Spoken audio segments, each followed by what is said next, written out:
4 o'clock in the morning, and I heard this loud crash. I heard the shower door, and I just heard this thud. I turned around to wash my hands, and I couldn't hardly stand, and I fell in the hallway. I'd heard him get up to go to the bathroom, and when I got up and turned the light on and I saw him laying there, and I got down on my knees and I said, "Honey, what's wrong?" And he just kind of, he couldn't even speak. I couldn't speak, and I lay there and I couldn't move or anything. Right away, I went and got my phone and I called 911 and told them that my husband had had a stroke. I mean, I knew right away he'd had a stroke. So they got him down and loaded up and in the ambulance, and they got him to the hospital in no time. I was in the ER not very long. This doctor, he had already, he was just like spot on. We've already gotten a CT scan. We already know he had a stroke. We're online with ProMedica in Toledo. They've already seen that where the blood clot is in his brain, and we've got Lifeline on the way. Right now they're getting ready to put a catheter in, and you can go in and see him. When a person has a stroke, time is of the essence. I just could not get over how quick the ER doctor and the staff had done everything by the time Rob and I had gotten there. It was amazing. And they said, we gotta get him on a transport. Flew me to Toledo, and that's all I remember. He had such a severe stroke to begin with, and they wanted to try to get him up there as quickly as possible because they were going to take him straight to the lab to try to remove the blood clot.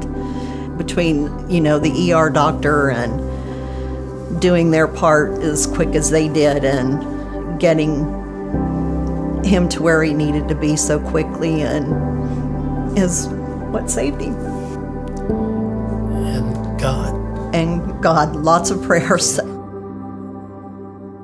It was like whole new chapter for me and my family. A lot of people don't like to change, and we have had to. His first diagnosis was they didn't think he would talk or walk again because of the severity of his stroke. The first time I got out of bed, I seen this girl come in and said, "Mr. Purdy, we're going to get you up and you're gonna have to walk." I said, "Really? Okay, I'm ready." They worked diligently with him, and he was such a hard worker. He was determined. That's what he was going to try to get back as much as he could back to normal. And he worked and worked. He was there 2 months. It's so amazing the love I got there and the help. They just became like family because we were there every day with them, and they cared so much for him, and he cared for them too, and we just got to love them. They became family. They really, truly became family to us.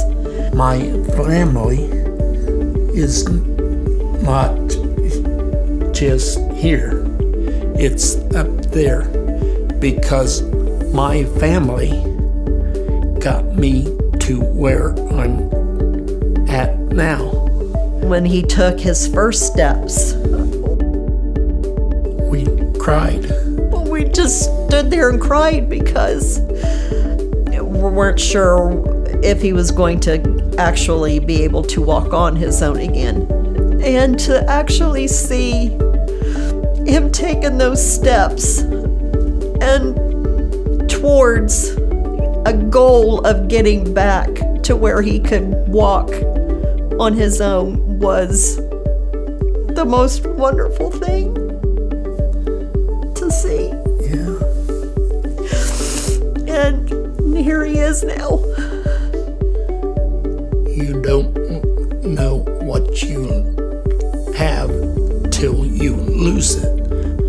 And everybody takes talking and walking and everything for granted.